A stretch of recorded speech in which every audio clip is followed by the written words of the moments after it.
ছাত্র আন্দোলনের সময় হওয়া সব হত্যাকাণ্ডের বিচারের দাবিতে দেশের বিভিন্ন জেলায় একে একে মামলা করছে নিহতের পরিবার। এতে শেখ হাসিনা, ওবায়দুল কাদের সহ সাবেক মন্ত্রী, প্রতিমন্ত্রী, সংসদ সদস্য সহ অনেক আওয়ামী লীগের নেতাকর্মী রয়েছেন। আন্দোলনে নারায়ণগঞ্জের শিক্ষার্থী রোমান মিয়ার মৃত্যুর ঘটনায়ও এদিন শেখ হাসিনা, ওবায়দুল কাদের, গোলাম দস্তগীর গাজী সহ ৪৫ জনের নাম উল্লেখ ও ৬০ জনকে অজ্ঞাতনামা আসামি করে রূপগঞ্জ থানায় মামলা করে নিহতের মা রিনা বেগম। সেই সঙ্গে সিদ্ধিরগঞ্জে কেয়ারটেকার মনির হোসেনের মৃত্যুর ঘটনায় শামীম ওসমানকে প্রধান আসামি করে ১২৩ জনের বিরুদ্ধে মামলা দিয়েছে নিহতের ছোট ভাই সাখাওয়াত হোসেন।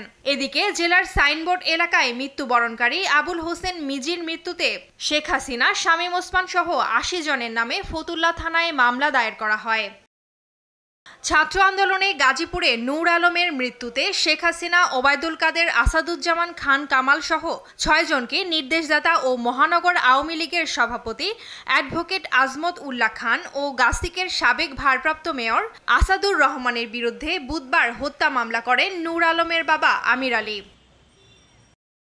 খুলনায় ২০২২ সালে বিএনপির কার্যালয় ভাঙচুরের অভিযোগে খালিশপুর থানায় সাবেক কেসিসি মেয়র তালুকদার আব্দুল খালেক, সাবেক শ্রম ও কর্মসংস্থান প্রতিমন্ত্রী বেগম মন্নুজান সুফিয়ান ও ৭৫ নেতাসহ অজ্ঞাতনামা ৫০ থেকে ৬০ জনকে আসামি করে বুধবার মামলা করেন বিএনপি নেতা ইলিয়াস।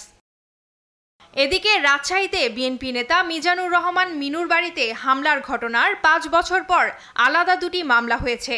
এতে আসামি করা হয় সাবেক city mayor AHM Khairuzzaman Liton সহ ৮২ আওয়ামী লীগ নেতাকে। আন্দোলনে গুলি করে হত্যার দায়ে এদিন সিলেটেও হাসিনা সহ বেশ কয়েকজনের নামে আলাদা একটি হত্যা মামলা হয়েছে। টুম্পা আফরোজ, নিউজ ডেস্ক, দেশ টিভি।